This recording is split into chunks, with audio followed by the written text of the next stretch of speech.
Okay, so hi everybody, and welcome to this amazing interview I'm just about to have with three incredibly creative people. This is director Nathan Hertz and actresses, producers, and musicians Michelle and Melissa Macedo. Macedo. Macedo. I'm Potato, pronouncing that but good wrong. try. I tried.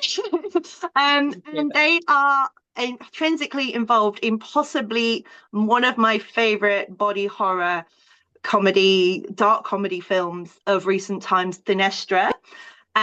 So I'd love to welcome you all to the Grey Horror channel. And if you want to make a start, maybe introduce our audience to Thinestra. It's on the film festival circuit at the moment, so not on general release, but let us know what it's all about.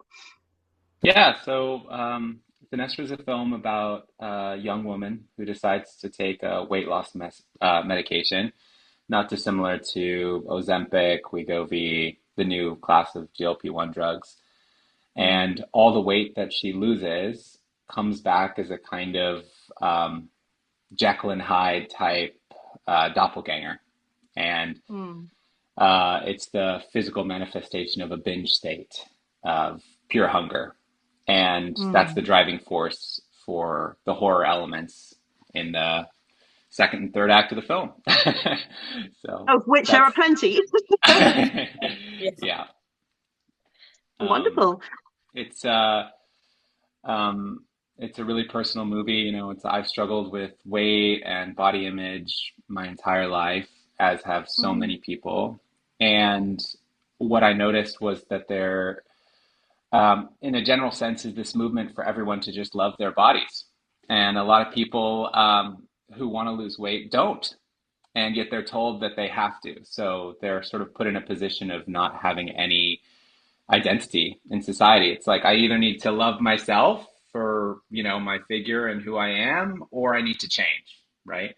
Yeah, And so yeah. that can lead people to feel really stuck inside like a prison, right? They feel trapped Hmm. inside their own bodies. And for me, that was the driving force of like the horror in the film, this feeling of wanting to escape yourself, wanting to get out, and working so hard, diet and exercise, trying to find a way out, but coming up Yeah. against the reality of, you know, um, there maybe is no easy answer. No, So, and yeah, unfortunately, genetics do play a part at some point as well, which is an unfortunate absolutely, thing. I also absolutely, struggle. yeah, yeah, Okay. yeah. My whole family, it's something that's really, it came out of deep conversations in Overeaters Anonymous, which is an organization that I'm a member, and it's just amazing how common these issues are, and how this film resonates with people who don't really feel like their journey has been captured. Like, when you really look at films that deal with this issue, it's often very exceptionalized. Like if you think about The Whale or someone massive, massive, or like The Nutty Professor or something like that.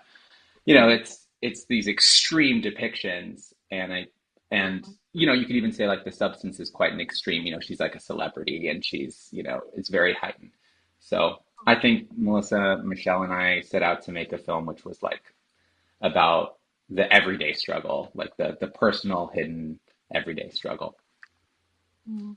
And that's so relatable as well, as you were saying, having gone through a similar experience myself, especially in the last 12 months or so, is I loved how relatable it is to everybody. I can see um, people who may not necessarily on the outside be perceived as having an issue with their own appearance and their own self-worth. But when you watch it, you really resonate with what Penny is going through, our protagonist, and some of the girl's antagonist the True. film, and what she's going through. It is amazing to watch something in this genre that hits that nerve so beautifully and in such an almost an effortless way. So obviously you wrote that from personal experience. Were there other influences you took in creating Finestra? Well, I think Melissa and Michelle themselves were huge influences for the role. I think they should talk a little bit about how they're often physically compared, and how Mm, they've had to struggle with their individual journeys. please, Yeah. thank you. So, well, firstly, thank you for saying all of that. But being twins with Melissa and I, it's like there's definitely, sorry, this light is like driving me crazy. I'm just gonna move it. I feel you. I'm in darkness. I know You never get it right. you're good. But yeah, like being twins, Melissa and I have always the identity factor of that is tricky because as though you have like a built-in best friend, you also have this expectation, other people expecting sameness from you, other people expecting, oh, Mhm. you're twins, so that's your identity. It's like nobody Yeah. else gets compared to anyone like like without like I don't exist if I'm not in the context or compared in the context of Melissa being there, if people see us or meet us together, Yeah, I it's think kind of like it's, go ahead. robbing of individuality and robbing of the ability. Like I struggle with my weight too. It goes Mm. up and down. I struggle with body image and obvious self-esteem stuff. I feel like maybe it's just me, but I feel like it's hard to be a part of this culture and society and not, or at Yes. least not, be inundated with it, that something is Hmm. wrong and you can always be better, always be improving, and you should be doing more. Um, Mm. Yeah. so definitely, go ahead, Melissa. I forgot what. I think with the advent of GLP-1s too, there's this additional pressure, like, oh, if you could be skinny, why aren't you Hmm. skinny? And it was Yes. like this whole body positivity movement that I feel, has shifted in the past like 10, 15 years. That's sort of like oh, here we'll pretend that like, Hmm. oh, like whatever, but actually if you have Ozempic, like you better take it because why wouldn't you want to be like as Yeah. skinny as possible? And Mm. in terms of being compared and being twins, I think a lot of people understand it in context of like a sibling, like a sister, Mm. like I know that happen especially for women. Like women are, in my opinion, like trained to police other women's bodies because the shame and the expectation is so strong. So, it's a really, constant dialogue in your head, Mhm. or a monologue, I guess. And I think what this movie does a great job of is like really showing like all those thoughts, like all those things, like the Mhm. ever-present shame that she's going through. And then it, Mm. become externalizes into Penelope. Hmm. And I think it's well put as well because, as you say, as women, it's a natural instinct. You may not realize it.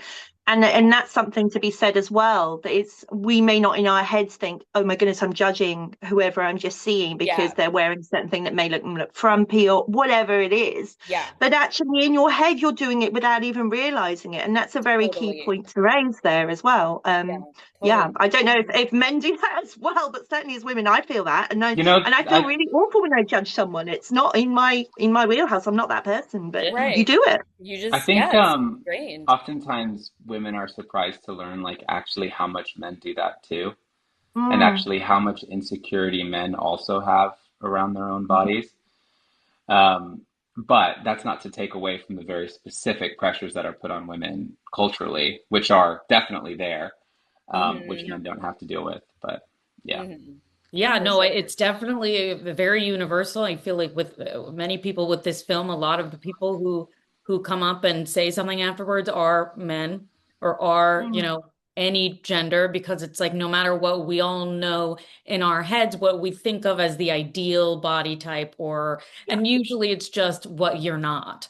Or, Mm, it's like there's something like 3% of the world that actually is genetically like so skinny they're runway models. It's just like not a mm, nat, I mean, Right. Yeah. It's Yeah.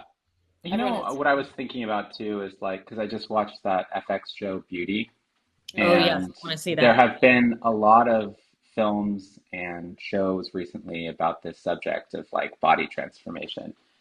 mm. Which, when we made our film, we were shooting before the substance had even come out. So we had no Oh, idea like that we were headed into this sort of wave of cinema. mm, But so often it is focused on this heightened sense of beauty, right? Like the runway model, like Michelle just described, standard of beauty. But I think mhm, personally, you know, I've set my expectations for myself a little bit lower. You know, I And just runway want Like to, a model. realist. I just want to be better than what Yeah. you know, like I just want to be better than what I am, right? Like I want to Yes. be, you know, and I think that um, there has to be stories for those people too. You know, it's not about vanity; it's Yeah. about this feeling of wanting to escape. You know, and I And I think, No, sorry, I was just going to say that I think that obviously, as mentioned before, the natural comparison for anyone watching this is the substance that has come up time and again. And actually thinking about it as a fan of that film and the director who's wonderful, yes, creates some great incredible, narratives about women in film in general and women's yes, empowerment. And yeah, For yes, she's sure. fantastic. she's amazing. Um, Yeah. Yeah, she's wonderful. And but just to say that for me felt very much, although set in a similar setting, it's in LA, it's that kind of vibe is similar. For me, the substance is more about the aging process as a woman in the public eye against the physical being of not feeling comfortable in yourself and not knowing your own self-worth to the point where body dysmorphia runs your life. I think it's a very right. different message. It's easy to see on the surface level Yes, how they could be absolutely. comparable, but this is for me deeper than that. As much as I love them both. That's, you um, know, No, yeah. I love that there are differences there and that people are willing yes, to see the differences there and explore the subject in a more nuanced way. definitely. Yeah, And that's I just very Listen, nice I to think hear. it's a positive thing for it to be brought up in the same, world and sentence in general, because they are both exploring a topic, but I totally agree with you about it being about the currency being age and beauty, you know, Mm-hmm. in a different way where it's like body. The thing is, it's like not all, I can't relate to being upset that my billboard is not across from my Sunset Boulevard I apartment. would be upset looking at myself out the window. I It takes know. one Oh, to I know. Yeah, I feel like that yeah, would be super triggering and weird. I But think that in also that with way, it's different. I totally agree with what you're saying. Like the themes are different. I think they're both, Mm. what's cool about it is both of those topics are really good in the genre of body horror, Yes. because there is an element of like terror and horror and fear and shame that can be, externalized in body horror. definitely. Absolutely. And I think body horror is so relatable, especially at the moment. It's been around for so many decades now. You look at David Cronenberg's The Fly for a Yeah. prime example of body horror. And that's what a lot of people would imagine. Like Cronenberg was kind of the epitome for a while. We had John Carpenter's The Thing was another body horror, but more in the aliens kind of scope in the sci-fi realm. But it's really it's coming into its own in playing into the actual social horrors that we're seeing on a day-to-day basis in real life, Yeah. Yeah, because the epidemic, as I'm going to call it now, of these kind of medications is actually quite terrifying to think. There's the pressure, obviously the social norms and the pressure of taking them to feel a certain way. Oh, take it, you'll feel better, you'll look better. But actually there's also the financial implication, which in itself is a whole nother matter as well. yeah, So absolutely. um For it's sure. quite a And you're pressure. supposed to, and the level of sacrifice to even get those medications is Precisely. supposed to be, a no-brainer, because it's like, but if you could be thinner, then why wouldn't Mm, you? Which is exactly what Nathan was saying before about the before and after and this transformation thing. And that is mm, true. And, there are side effects to those yeah. medications as well that can Mm. be serious. Like it's still a medication. So it is interesting the cultural, the way we're talking about it, the cultural conversation around it. What I'd also Definitely. like to add is like, there's no shame in taking those medications either. And No. one thing that I Right. was really nervous about was, you know, adding more shame to the Hmm. conversation. It's like, you know, full disclosure, like I am actually taking a GLP-1, which I think a lot of people think it is really funny considering the film I made. But it's not like, to me, it's like use whatever tool you have at your disposal, and that's totally fine. And there's absolutely nothing wrong with that. It's an incredible tool. And, Hmm. you know, for certain people, it's really worked, me included. Like, Yeah. but that doesn't mean that the psychological implications aren't there. And the experience of weight loss and seeing yourself change isn't still super present. Like one thing that I thought was interesting was, I go to food for comfort. That's kind of where like this donut prison idea came from. This idea of just wanting to be surrounded in food and held and filled by food so that you, I don't know, just feel a little bit more comforted or something. Once you start taking this medication, you no longer start thinking about food in the same way. Where do all those feelings go? Right? Where you still have that need, that anxiety, you might even still have the guilt.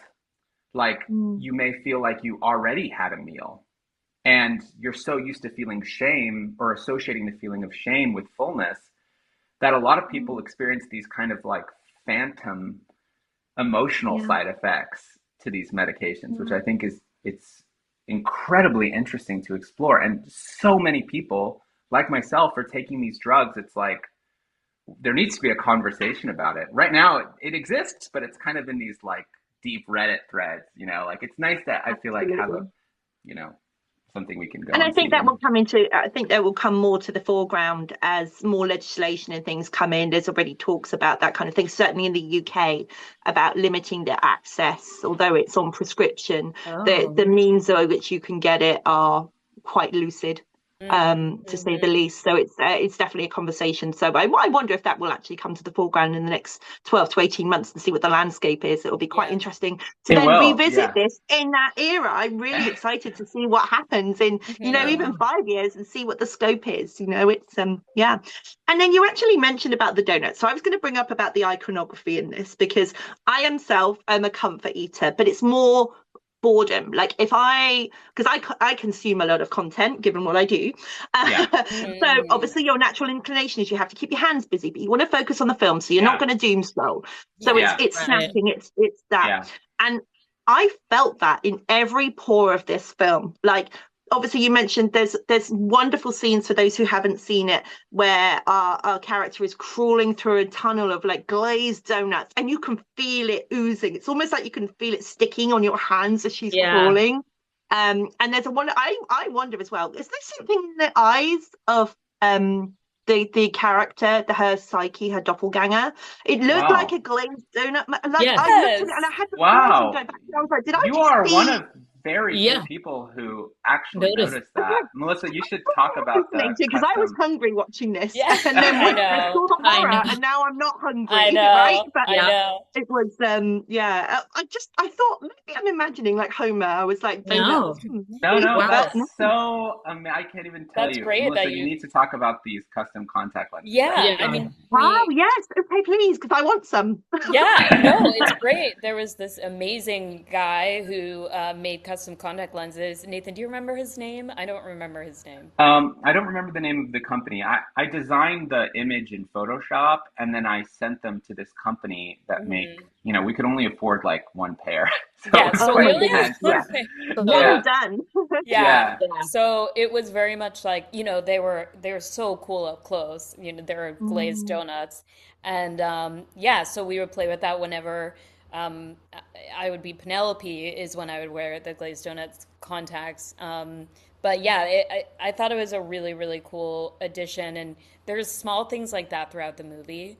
And I'm glad you noticed. Yeah, very astute. Thank you. There was something very striking about the eyes, and I thought maybe it was like she was obviously had some kind of contact on, and I thought to myself, there was a close up, and it was like a fleeting moment, and I thought, that's not a donut. No, look at that. I put it down to my own hunger. I know. I ate so many donuts. It was great. Yeah, I ate so many donuts too. I mean, there was about, I think it was, Nathan, 300 styrofoam donuts made for that, and then a lot more than that. A lot more. More like 3,000. More like 3,000. The panels of donuts, and obviously all of that is like real with the rain and stuff. Like that was the milk rain, and it was very like physically uncomfortable, which I think did the job. Did the acting for me. But it definitely then there was like real donuts obviously in between. Krispy Kreme, shout out. I wish they literally the best. They're so God tier in my book. So good. Really good. But that was super interesting. Another detail, and this isn't doesn't have to do with the donut scene, but that I think is really interesting that a lot of people don't pick up on is that Penelope, which played by Melissa, has no original lines. Everything she says, she's repeating what she has heard or what somebody has said to her in her state as Penelope. Um, Because she's the psyche of another person. She's not her own free person. She doesn't Right. have these experiences except for from someone else. So that would make perfect sense. It's Right. yeah, wonderful. Oh, Yeah. You now know I And need what's to rewatch it and pick all you know that what's up. That's funny about wonderful. that is I thought that was pretty original, like when I came up with that Mm. idea, but then I watched Predator 2, and Yeah. that's the exact same thing that happens in oh, Predator 2. He's just You repeating the got words away of with it. If you hadn't reminded everyone, it's fine. I other. know, I I know. know. Which Well, I How love can and you you Predator We're didn't, 2, toast. It's fine. yeah, remember? let's pretend you didn't say that. It's totally, And whilst we're on the subject of food, because it's going to be a very foodie conversation, I thought it was a very clever choice. Not only, obviously, we've talked about the setting in LA, but being Christmas, because that in itself is a temptation. Even if you're not on a weight loss journey or a self-improvement journey, or however you want to coin the phrase, it's everywhere. That you Yeah, can't escape food. So, what right. was that also a did it just happen to be you chose to film at No, that time of year, or was like that was just we need that something else to play into the theme? we wanted to put Penny, Melissa Michelle's character, under as much pressure as we could. And for Mm-hmm. me, there's no more pressure time than the holiday season it's a because, just as you binge put it, eating holidays is what it is. Like yeah, in America, we have Thanksgiving. It's literally celebrating binge eating. yeah, So, Yeah. yeah, go yeah, ahead. and the way that it counts down to the new year, which is supposed to be Mm. this time for like setting new goals and transforming yourself and bettering yourself. It For me, there was no choice. Like, it had to be during that time. Of You know course. what I thought And then was, sorry, go no, ahead. no, Oh, please do.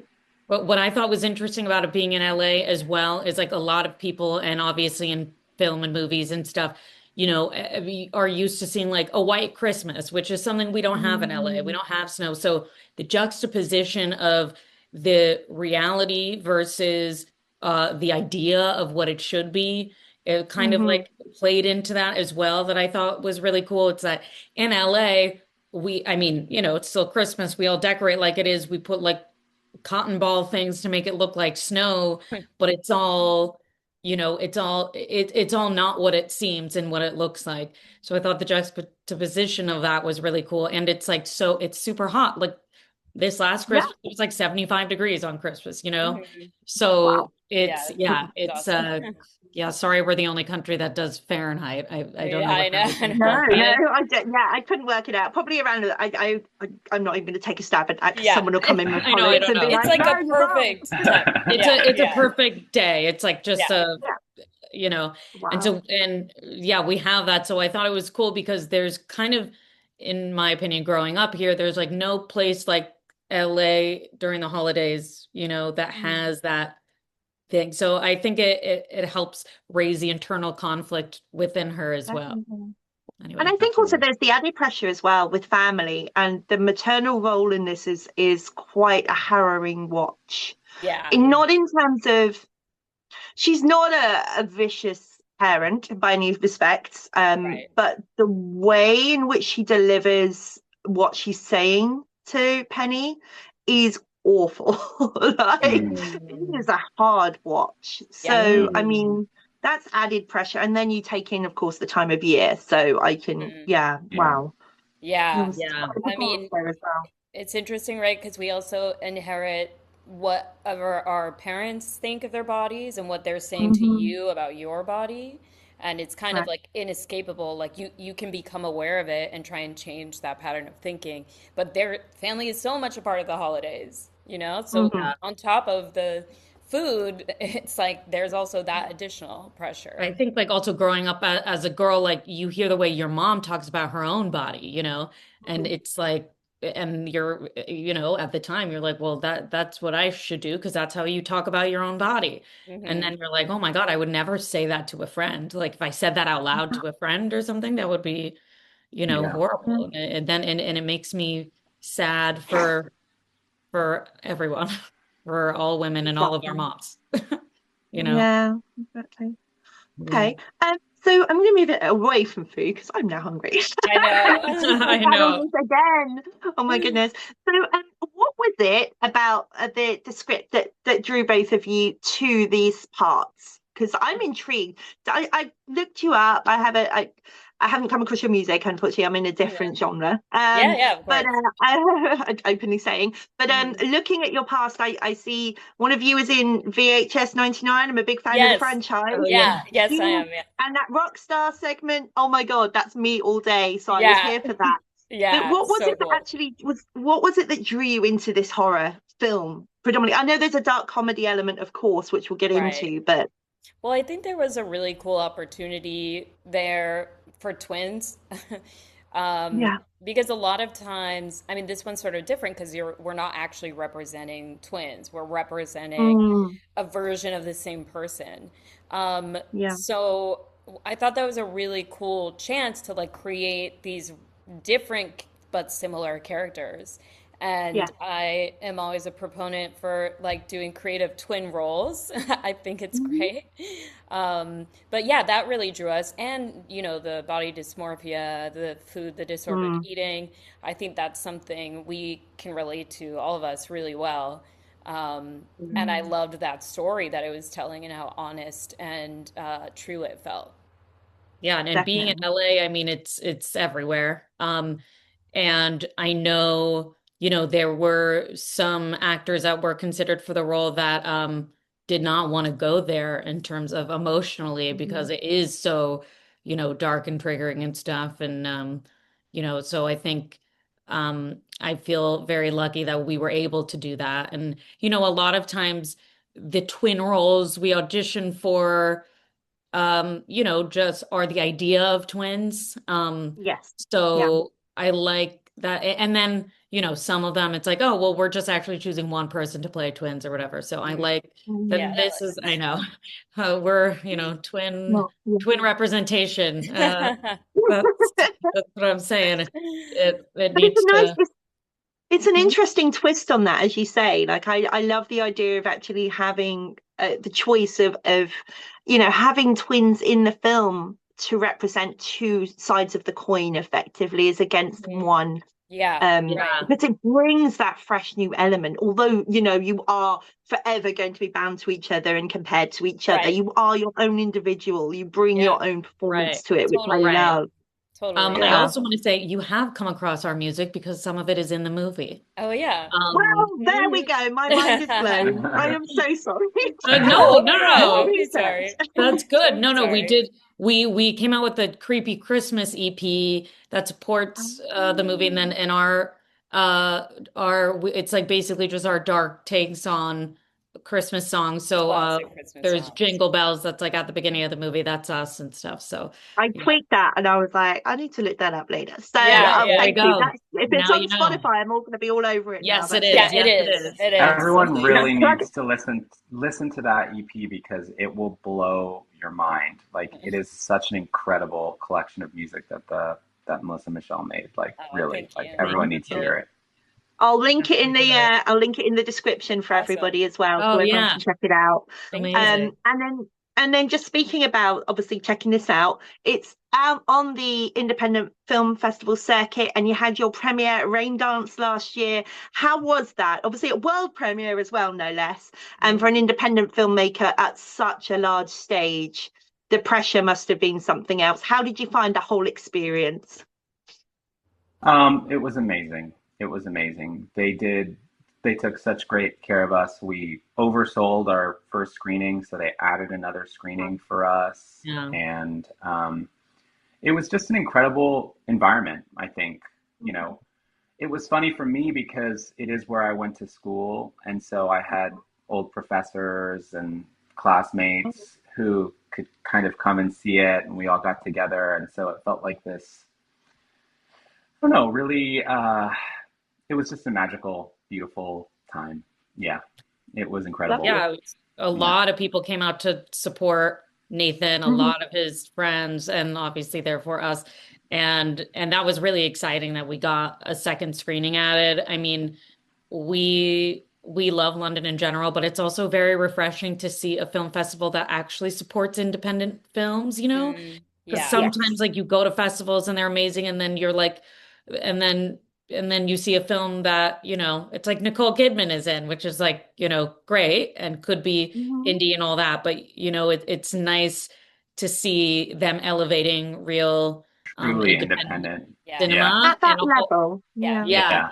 Yeah. Yeah, exactly. And It's all the really people cool. that come to support it, like, you know, Hmm. every single person that shows up, they're supporting real independent movies, you know, and that's cool that people are, you know, willing to do Yeah. that. And that's Yeah. why I think I resonated with, sorry, just to say that's how I came across this film, is I'm an avid supporter of independent filmmaking.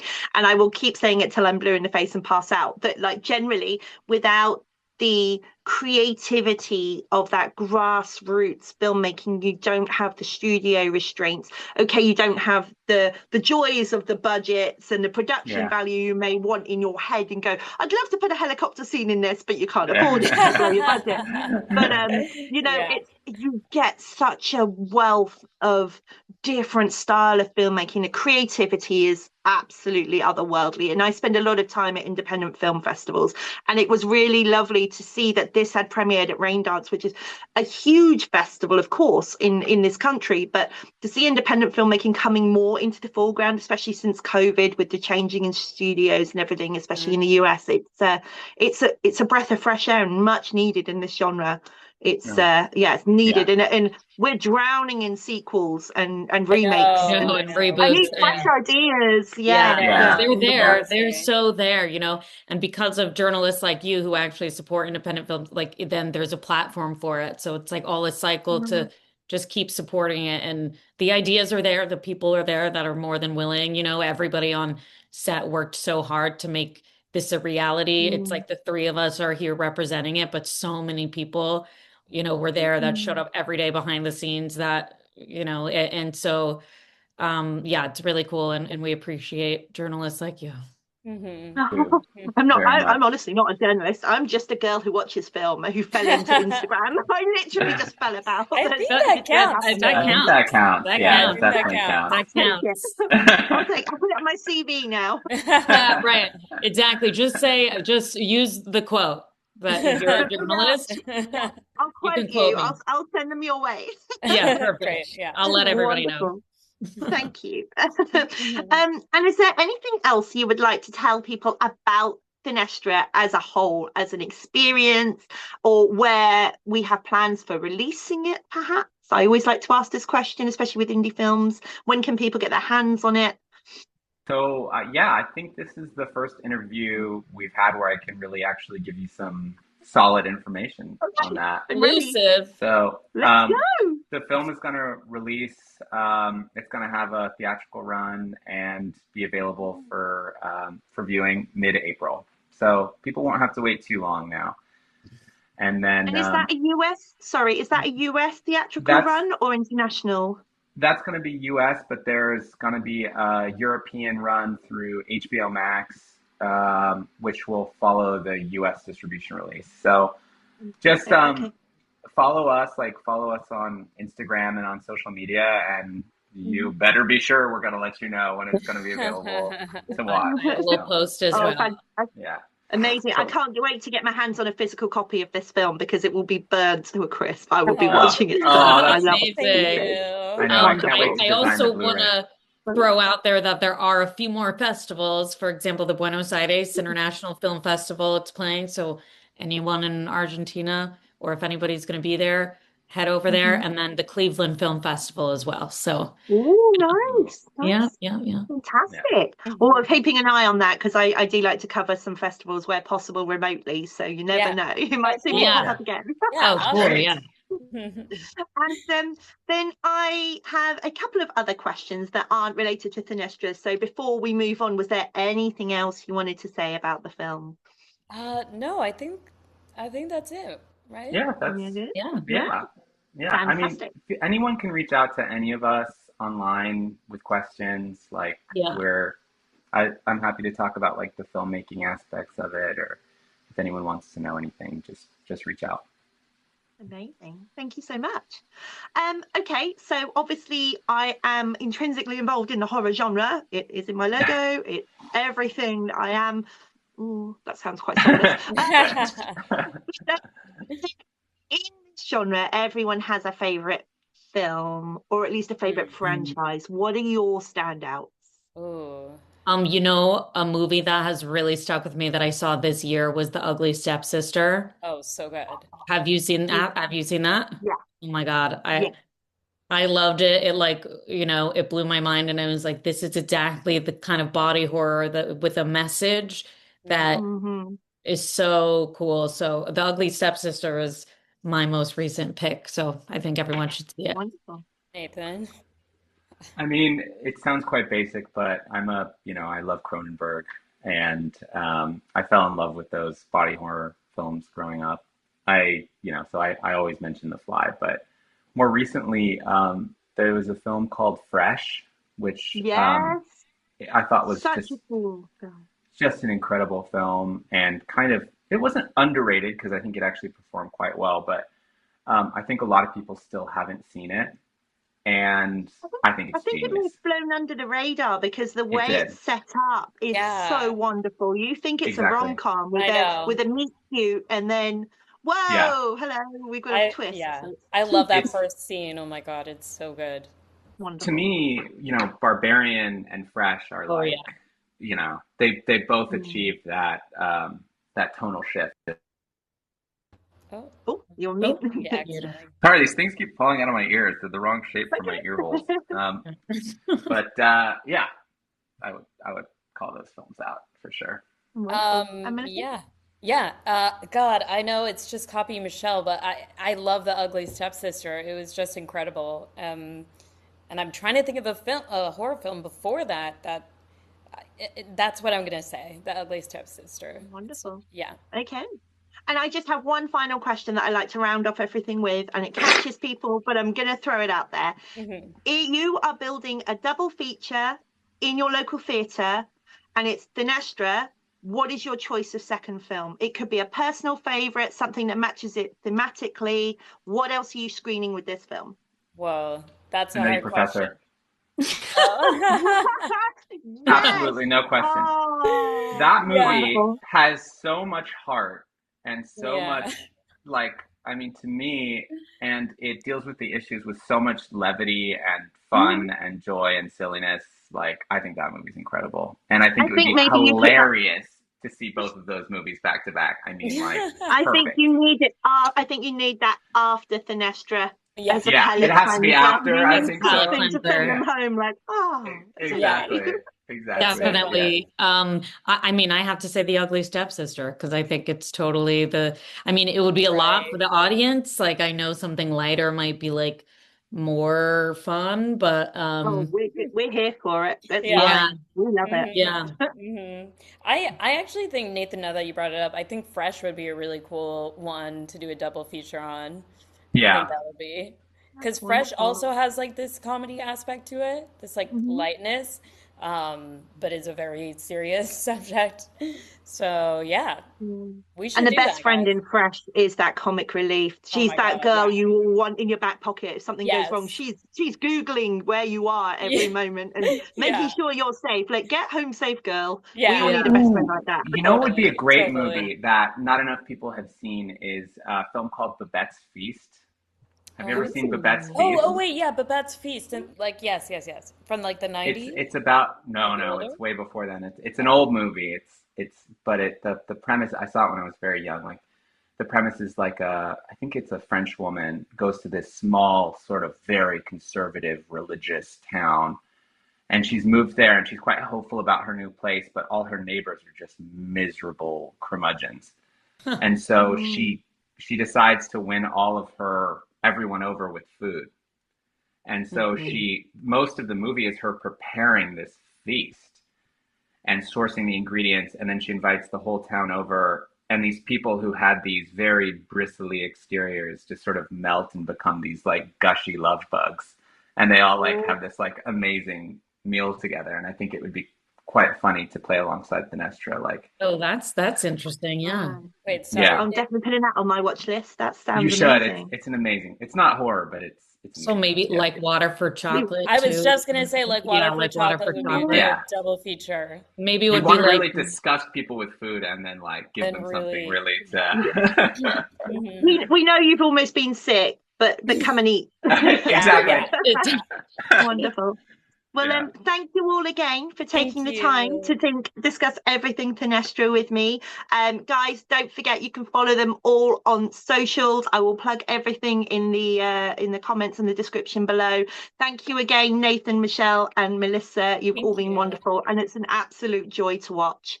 So thank you all so much. so much. Thank you All right. for So reaching out and much. having Thanks so us. much. Enjoy the rest of your evening. Thank you, and the rest of your day. Yeah, thank you.